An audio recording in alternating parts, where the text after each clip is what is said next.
नमस्ते, मैं हूं संजय दीक्षित और आप देख रहे हैं दी जयपुर डायलॉग्स।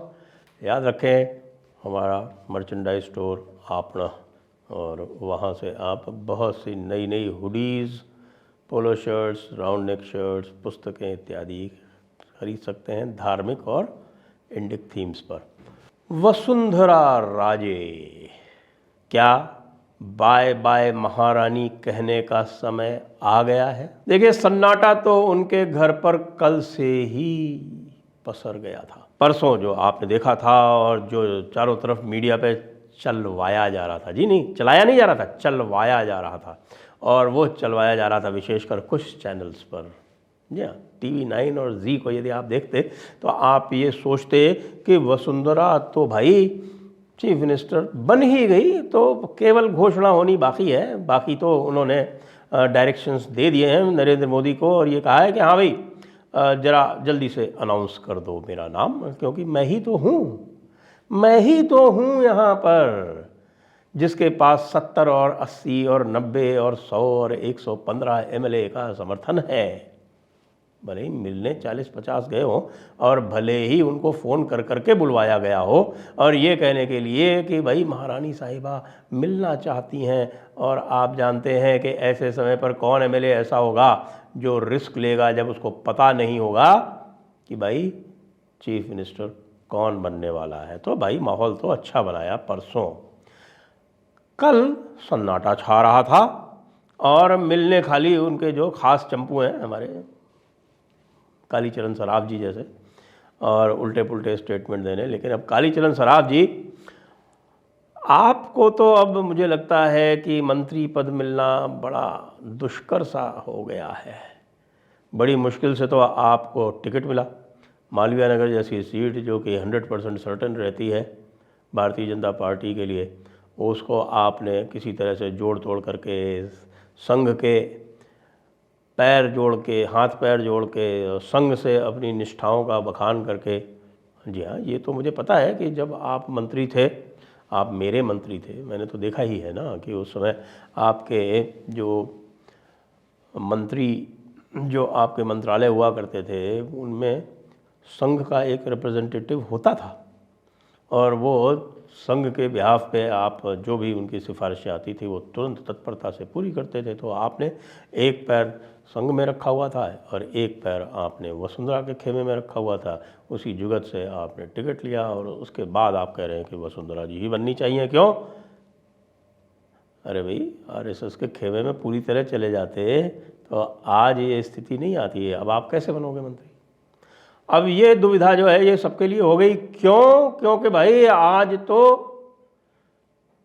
लीक कर दी गई बात, प्रधानमंत्री कार्यालय से ही लीक कर दी गई, और ये बता दिया गया कि तीनों ही प्रदेशों में नए चेहरों पर दांव खेलेगी भारतीय जनता पार्टी, और तीनों प्रदेशों में नए मुख्यमंत्री बनेंगे। तो नए मुख्यमंत्री बनेंगे तो भाई अब वसुंधरा जी का री इन्वेंशन तो हो नहीं सकता, वो तो पुरानी है।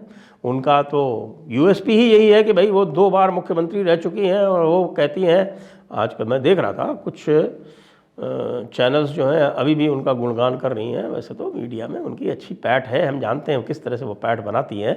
तो उस पैठ के जरिए वो लगातार ये है प्रचार करवा रही हैं कि उनसे अधिक कोई भी सक्षम नहीं है लॉ एंड ऑर्डर को संभालने में।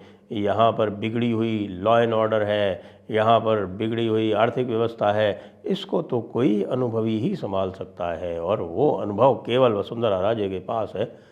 भाई सहज रूप से यदि और किसी को आप मुख्यमंत्री नहीं बनाएंगे तो मुख्यमंत्री का अनुभव तो उसी के पास होगा जो पहले रह चुका है ना।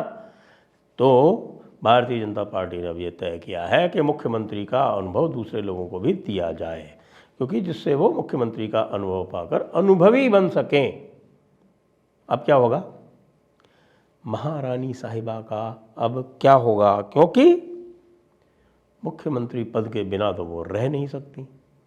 मुख्यमंत्री पद यदि वसुंधरा जी को नहीं मिलता है तो वो क्या करेंगी? अब यह प्रश्न जनमानस में गूंज रहा है। वैसे एक और कार्य हुआ है, सभी विधायकों को ये निर्देश दे दिए गए हैं कि भाई यहाँ जयपुर में घूमने की कोई आवश्यकता नहीं है, आप लोग अपने अपने क्षेत्रों में जाएं, वहाँ घूमें फिरें, जनता को धन्यवाद दें जिसने आपको जिताया है, आपको एमएलए बनाया है। और जब भी यहाँ पर कोई कार्रवाई होनी होगी, कोई विधायक मंडल की कोई भी बैठक होनी होगी विधायकों की, तो आपको सूचित कर दिया जाएगा। जैसा आपको पता है कि जो प्रभारी हैं यहाँ के अरुण सिंह, और जो अध्यक्ष हैं, जो सांसद हैं चित्तौड़गढ़ से सीपी जोशी, उनको यहाँ भेज दिया गया था जब यह समाचार आया था कि भाई रानी साहिबा जो है वो शक्ति प्रदर्शन कर रही हैं, चुनौती दे रही हैं। तो भाई राजस्थान में मर्द तो एक ही है, वो है वसुंधरा राजे। ये चुनौती दी जा रही थी। किसको दी जा रही थी? मोदी को, जिसने वसुंधरा राजे को चेहरा नहीं बनाया चुनाव में, बड़ा भारी रिस्क लिया। क्योंकि रिस्क ये था कि महारानी जो है वो पीछे से भीतरघात करेंगी, जो उन्होंने किया। जी हाँ, 40 की संख्या तो बताई ही जा रही है जो उनकी तरफ से लोग खड़े किए गए थे भारतीय जनता पार्टी के आधिकारिक उम्मीदवारों को हराने के लिए।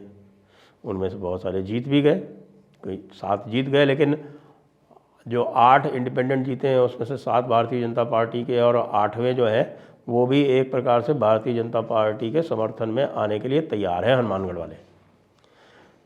तो 115 और 8 123 हो गए, क्योंकि बाकी जो जितने भी 7 हैं वो कह रहे हैं नहीं, हम तो पार्टी के साथ ही चले जाएंगे, हम पार्टी के साथ जाने के लिए तत्पर हैं। ऐसी बातें आ रही हैं।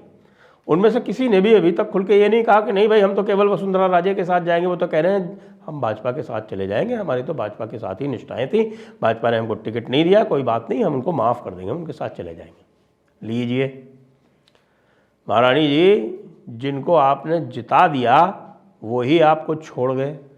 भाई राजनीति बड़ी निष्ठुर होती है। यहाँ अपने करियर के कीमत पर कोई भी आपका एहसान नहीं चुकाता है। वो पुरानी कहावत है ना कि भाई ये पत्थर किसने मारा, पत्थर उसी ने मारा होगा जिसके ऊपर मैंने कोई एहसान किया होगा।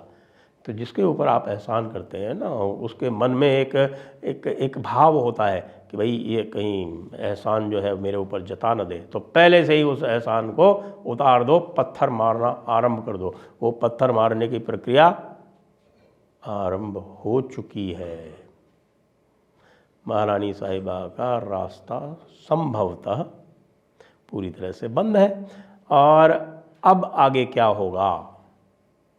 अब संकट में है उनकी झालावाड़ की संसदीय सीट, जो उनके पुत्र को मिली हुई है विरासत में, और ऐसे पुत्र को जो कि पूरी तरह से सांसद के रूप में असफल है, पूरी तरह से असफल है।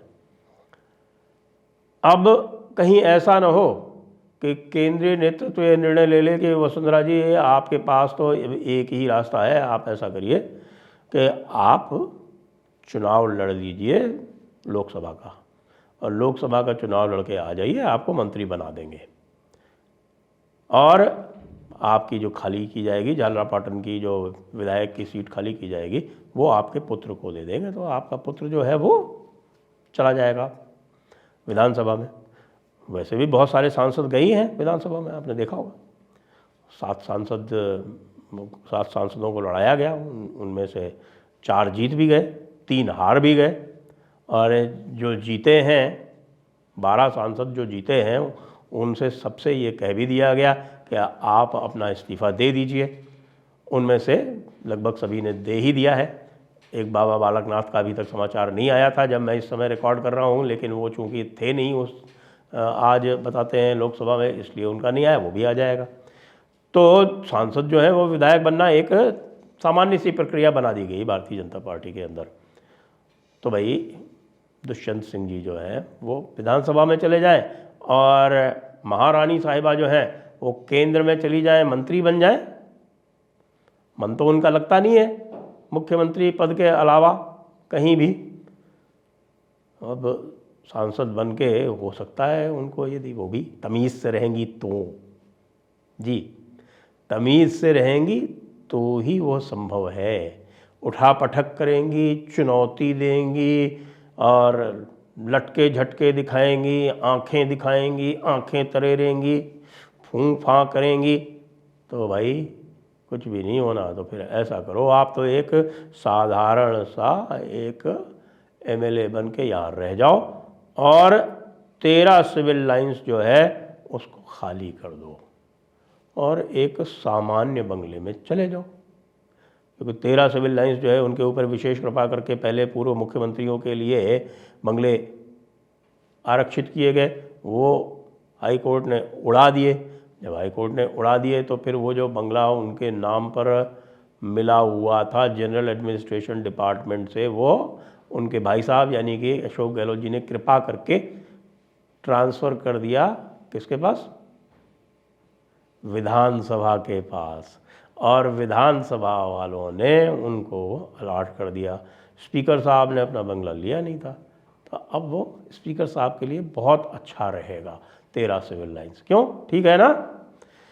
तो भाई सन्नाटा है क्यों बरपा,